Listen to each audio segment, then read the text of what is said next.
Bonjour les Sagittaires, j'espère que vous allez bien. Je suis très contente de vous retrouver pour ce tirage, pour voir ensemble comment pourrait se dérouler votre année 2023. Qu'est-ce qui pourrait se passer pour vous les Sagittaires durant cette année qui vient? Écoutez, je vous invite à aller voir tous vos signes complémentaires. Ça va vous donner des compléments d'information si vous le souhaitez, bien évidemment. Alors, ce tirage, il va se faire avec écoutez, je vous invite même à avancer la vidéo si vous voulez ne pas tout voir le brassage. Si vous trouvez que c'est long, parce qu'on va quand même placer 24 cartes au total. Alors, on va y aller avec le tarot et avec l'oracle des miroirs pour avoir le plus d'informations possible. Je vais les ouvrir.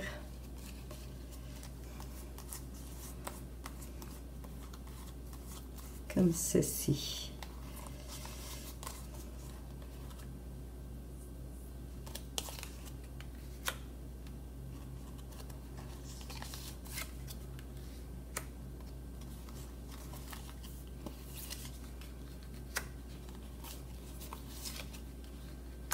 J'espère que vous voyez bien. Oups.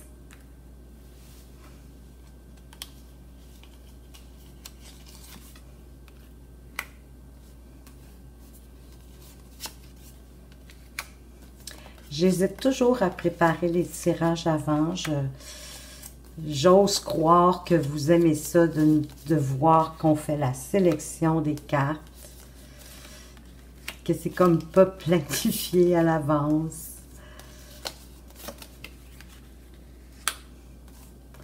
Je me laisse guider. Alors, on a les 12 cartes de tarot. Et maintenant, je vais brasser pour vous, pour avoir les compléments d'information. Je vais vous les montrer de toute façon à la caméra parce que je suis certaine que ça va être difficile pour vous de toutes les voir. La caméra que j'utilise, elle ne me permet pas d'avoir tout ce que je voudrais comme image pour vous. Alors, je vais la mettre par-dessus, mais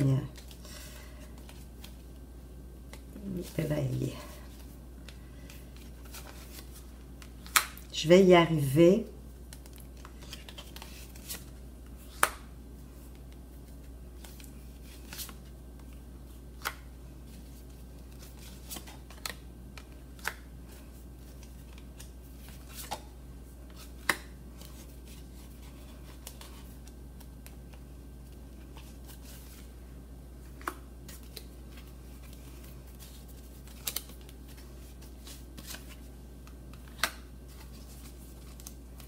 Elles sont énormes, ces cartes, mais j'aime beaucoup.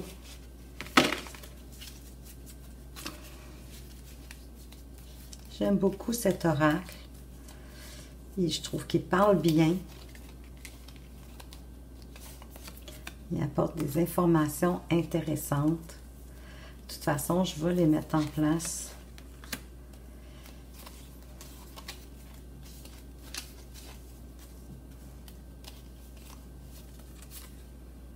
Et voilà, j'espère que vous n'allez pas trouver ça trop pénible. On commence avec la maison 1, qui est la maison du soi-même. Hein? C'est votre maison à vous, avec votre état d'esprit. De quelle façon est-ce que vous allez entrer dans cette année? Alors, avec la tempérance, alors vous allez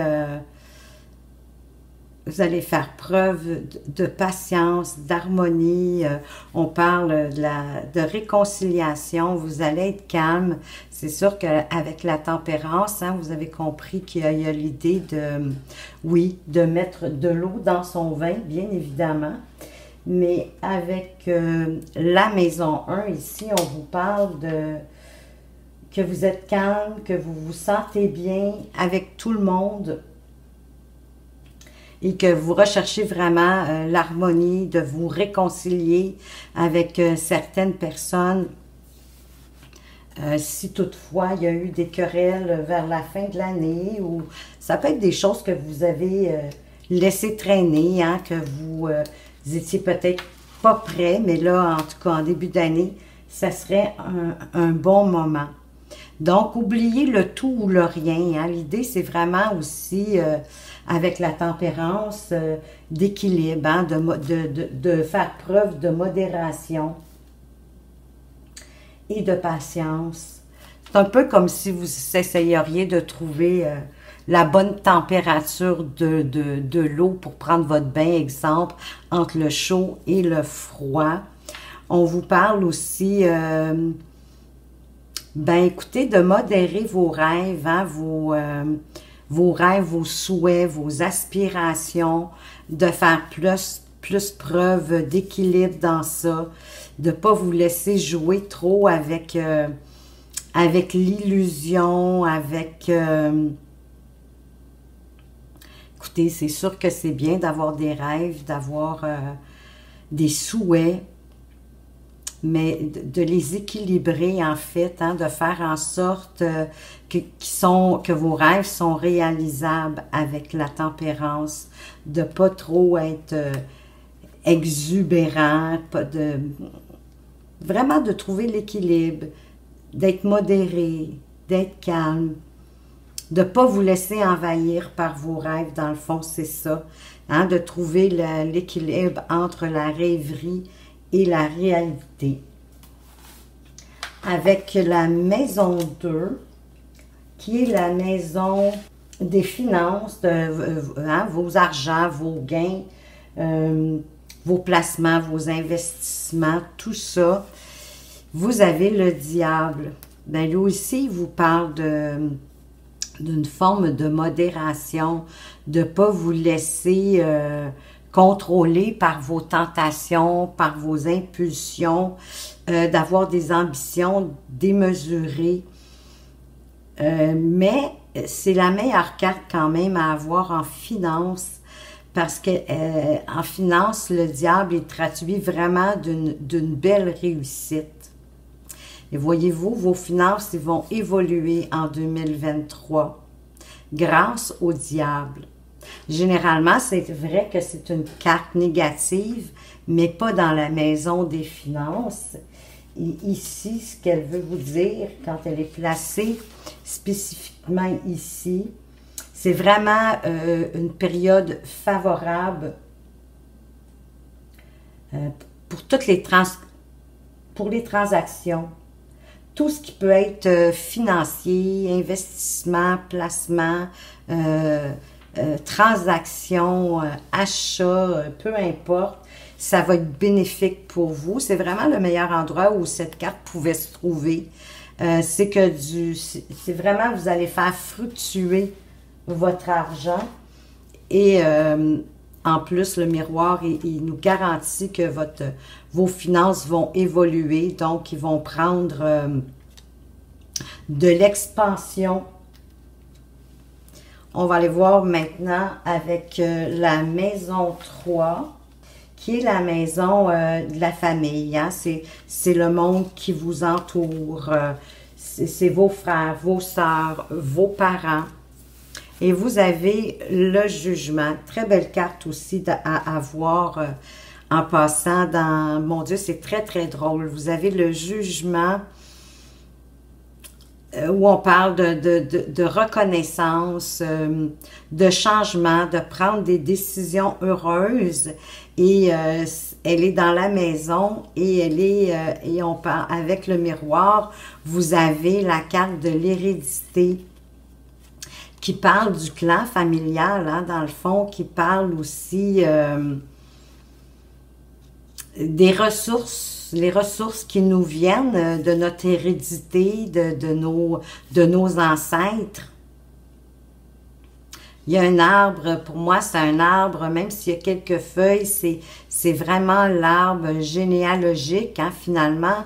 C'est vraiment, on vous parle de votre hérédité, mais autant au niveau des connaissances que c'est sûr que des gènes. Mais ici, dans la maison 3, le jugement, il nous parle qu'il y a possiblement un membre de votre famille qui va recevoir une excellente nouvelle. Peut-être que pour certains, vous vous êtes peut-être senti jugé, possiblement par la famille. Vous avez besoin peut-être de vous justifier. Dans le fond, les avis justement de votre clan familial pourraient vous être profitables. Autant, puis vous avez peut-être besoin de vous justifier autant en action que dans vos paroles. Il y a quelque chose qui fait que vous voulez vous justifier. Et le jugement, écoutez, on parle vraiment de nouveau départ, d'une forme de renaissance. Hein? On prend des décisions heureuses. Il y a une question aussi de renaissance en rapport avec l'auto-évaluation. Hein? On parle d'introspection dans le fond avec le jugement. C'est l'auto-évaluation, c'est votre propre évaluation de vous-même, votre propre jugement. Donc ici, on vous invite à faire des changements, qu'ils soient petits ou qu'ils soient grands. Vous allez pouvoir débuter ces changements-là en vous au moment où ce sera le plus opportun pour vous. On va aller voir maintenant dans la maison 4, qui est la maison du foyer, de votre patrimoine. Ça peut parler aussi d'immobilier. Voyez-vous, il y a une fin d'étape ici, il y a le début de quelque chose. Parce que vous devez comme quitter quelque chose. Vous allez avoir une période d'enfermement, une période où vous allez peut-être vous sentir délaissé, mais ça peut être positif avec la mort parce que vous allez pouvoir faire la part des choses, de voir vers quoi, parce que ici, la mort, c'est la fin d'une étape, hein, c'est un deuil pour par la suite aller vers un nouveau départ. Alors peut-être que vous vous êtes enfermé, isolé, justement pour pouvoir évoluer, pour regarder vers quoi vous voulez aller. Mais il y a une notion un peu de lâcher prise, de laisser le passé au passé. Et peut-être que cette idée de vous isoler, de vous enfermer pour réfléchir, ça va vous permettre de trouver vraiment vers quoi vous voulez aller. Qu'est-ce que vous êtes prêt à quitter? Et donc, chemin faisant, tout va pouvoir devenir positif si vous faites les bons changements, que vous prenez les bonnes décisions. Donc, il y a vraiment du changement qui est à prévoir au sein du foyer, puisque la carte, elle est dans le foyer. Peut-être que vous allez décider de rénover la maison aussi en profondeur. Peut-être êtes-vous tout en train de penser à ça, de mijoter ça. Ou peut-être que vous allez décider de la vendre puis d'en acheter une nouvelle. Voyez-vous, c'est pas nécessairement négatif. C'est vraiment, on laisse quelque chose pour avancer vers du mieux. Donc, ça pourrait être de laisser la maison que vous avez actuellement, la vendre pour en acheter une autre où vous allez vous sentir mieux. Peut-être qu'il va y avoir plus de place pour tout le monde. Donc, c'est vraiment de cette façon-là qu'il faut le voir, mais pour avoir vraiment une belle évolution ici. Dans la maison 5, qui est la maison des liens affectifs, de votre liberté, de vos amours, ça peut être aussi vos loisirs. Alors ici, vous avez le mât ou le fou, si vous préférez, hein? Celui qui part à l'aventure, qui décide de tout laisser derrière lui. Donc ici, ça se pourrait pour certains qu'il y ait un de vos enfants qui quitte le foyer. pour aller terminer peut-être ses études ailleurs ou tout simplement pour démarrer sa vie d'adulte, pourquoi pas. Et en plus, on a l'enfant avec le fou. Alors, c'est ce que ça me dit. Il y a un de vos enfants qui va se détacher pour aller vivre sa vie. Parce qu'il a besoin de liberté, il a besoin de faire les choses à sa façon, de se détacher de la famille, des liens familiales pour vraiment démarrer sa nouvelle vie. Alors ça pourrait se faire en 2023. Avec ici la maison du travail, hein, le travail, les choix qu'on fait au quotidien. C'est le travail par obligation, le travail qu'on effectue pour gagner sa vie. Donc, ça parle des obligations, cette maison-là. Ça peut parler aussi de la santé à court terme. Donc ici, avec le battleur, c'est un nouveau départ. Hein? Vous allez devoir faire appel à votre créativité. Ça peut être un nouveau travail, ça peut être un nouveau poste au sein de l'entreprise pour laquelle que vous travaillez, mais c'est des changements heureux. Et votre adaptation va être facilitée par votre façon de communiquer. Peut-être que vous allez être nerveux parce que j'ai le sentiment que vous ne vous projetez pas toujours de la bonne façon. En fait, c'est que vous faites pas assez confiance. Vous croyez pas assez en vos capacités et vos valeurs. Pourtant, avec le battleur, vous avez tous les outils, hein? Tous les outils sont là sur la table. Les ressources sont à votre portée. C'est à vous de choisir les bons outils, les bonnes ressources pour pouvoir avancer. Donc, essayez de mettre cette façon de vous voir derrière vous, de retrouver votre calme. Ça risque d'être une assez mouvementée au niveau du travail pour vous. Faites-vous confiance.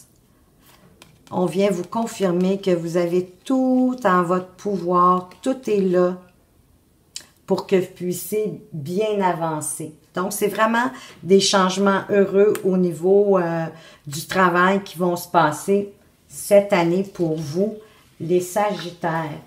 On va aller voir maintenant dans la maison 7, qui est la maison des conjoints, des associations, de l'union. Ça peut être aussi celle des partenaires en travail. Donc ici, vous avez l'ermite et vous avez la clairvoyance. On vous dit clairement de faire appel à votre intuition. C'est magnifique parce que l'ermite, c'est quand même un homme sage, c'est un homme qui a des connaissances, mais que là, encore une fois, vous allez avoir besoin, un peu comme avec l'enfermement qu'on avait dans la maison 4, la maison du foyer, hein, pour pouvoir vivre une transformation. L'ermite, lui, encore une fois, il a besoin de se retrouver avec lui-même pour trouver des solutions. Donc ici, il y a comme... vous allez vivre une stabilité dans votre union à long terme. Mais vous allez devoir prévoir quelques moments pour vous retirer, pour vous retrouver avec vous-même. Vous allez avoir besoin de périodes de solitude dans votre vie. Parce que là, tout va comme être au ralenti. Donc, vous allez avoir besoin de faire vraiment preuve de votre intuition pour pouvoir avancer lentement, très lentement avec l'ermite au niveau soit de votre vie de couple ou si vous êtes... partenaire en affaires avec quelqu'un, hein, c'est vraiment les unions, les associations, là, ça va lentement. Sûrement, mais lentement, ça avance pas vite. On va aller voir maintenant dans la maison 8, qui est la maison des argents extérieurs. Donc, on peut parler d'héritage, de loterie, il y a une question de transformation aussi, parce que c'est la maison de la mort, encore une fois. C'est la maison des métamorphoses. Et ici, on veut vous parler de la papesse qui, elle, est en quête de vérité. Hein? Elle observe ce qui se passe autour d'elle pour voir qu'est-ce qu'elle doit.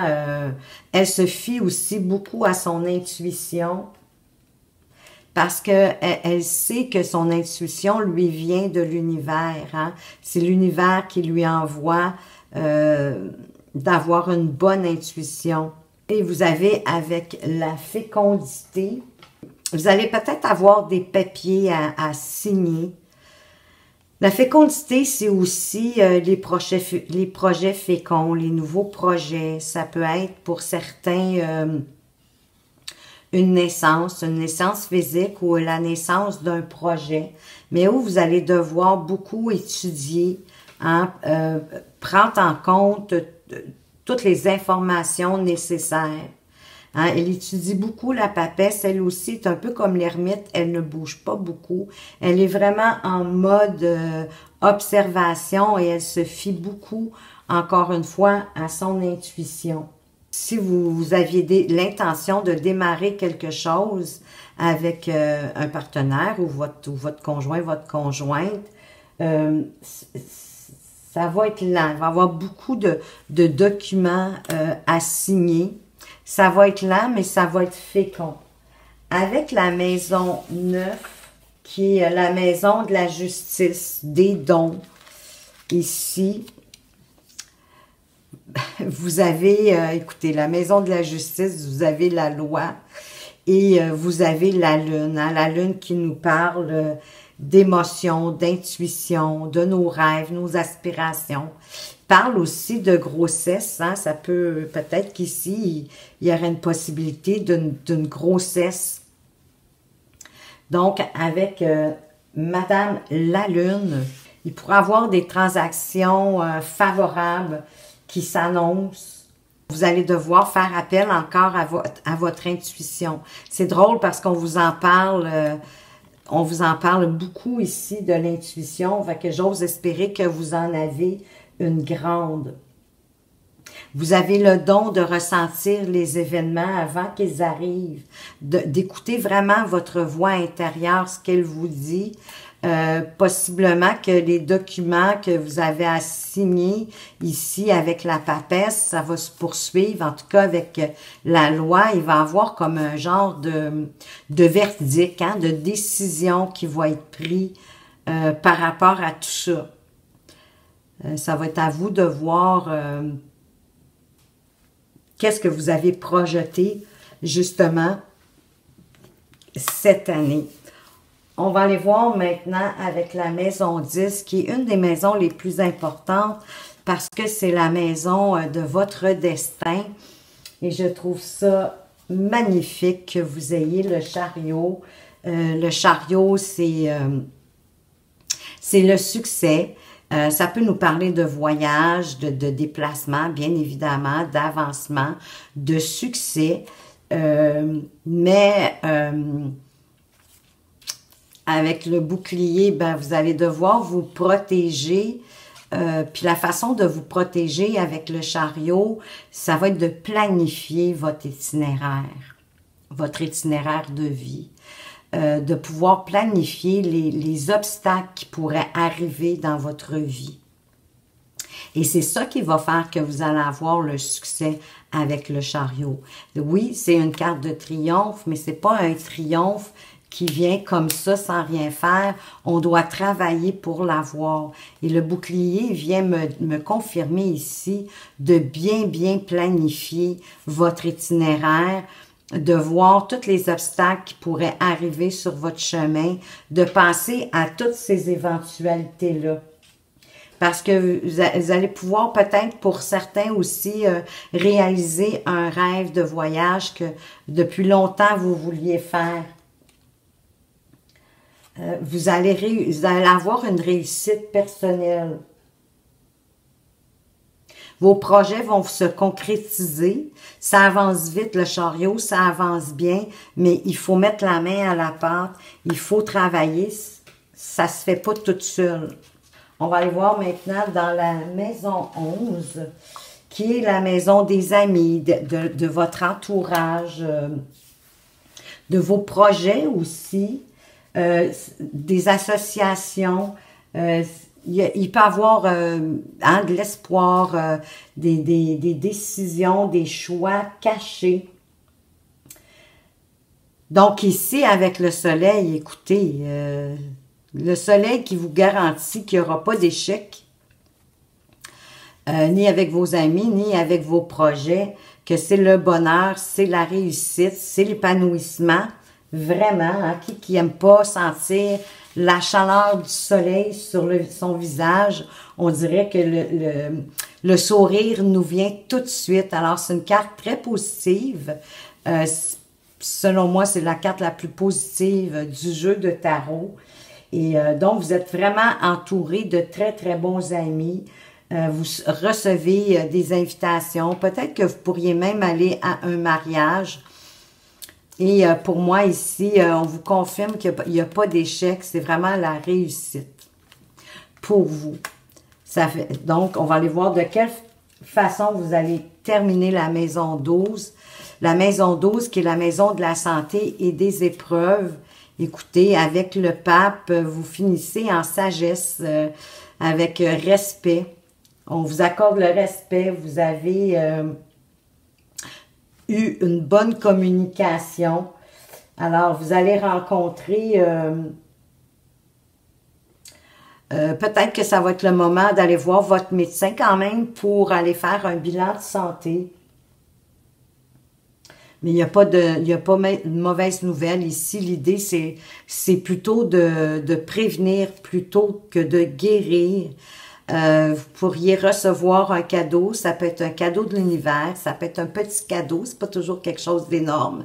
Mais quand même, il y a une surprise. Il y a une surprise qui va arriver pour vous. Donc, écoutez, franchement, vous avez une superbe année parce que les cartes se sont placées au bon endroit. Je repense le diable, qui normalement est une carte négative, mais qu'elle se soit déposée dans la maison des finances. Écoutez, il n'y avait pas de meilleure place pour cette carte-là d'être là. Le chariot aussi pour votre destinée qui me dit que vous allez avancer, que vous êtes protégé d'une certaine façon, mais vous allez devoir travailler, ça c'est certain. Pour certains, il pourrait avoir des naissances, des nouveaux projets qui démarrent, un petit ralentissement peut-être à la mi de l'année, vers juillet, là, peut-être un petit ralentissement avec ici l'ermite et la papesse, mais après, tout se remet en place. Vous avez des chances au travail d'évoluer. Écoutez, vous avez tout en vous. Faites-vous confiance. Donnez-vous votre propre valeur. Ne vous projetez pas moindre ce que vous êtes. Ne vous sous-estimez pas. C'est très important. Et vous savez, le pape aussi, en même temps, c'est aussi une bénédiction. Hein? Le pape, c'est un leader, mais c'est un leader spirituel. Donc, vous allez certainement faire appel à plus de sagesse, à une bonne communication. Vous inspirez le respect. Vous êtes quelqu'un de vraiment honnête. Donc, somme toute, vous terminez sur une belle note. C'est avec le pape aussi, on veut trouver la paix, on transmet ses connaissances. Vous réalisez que vous êtes votre propre maître finalement. Donc, écoutez, voilà les Sagittaires, on a fait le tour de l'année. J'espère que vous avez apprécié ce tirage. Vous pouvez toujours aller voir vos signes complémentaires pour avoir plus d'informations sur cette année qui arrive. Merci de m'avoir écouté. Mettez-moi un petit pouce si vous avez aimé pour m'encourager. Et je vous dis, faites attention à vous, mais surtout prenez soin de vous. Et à tout bientôt.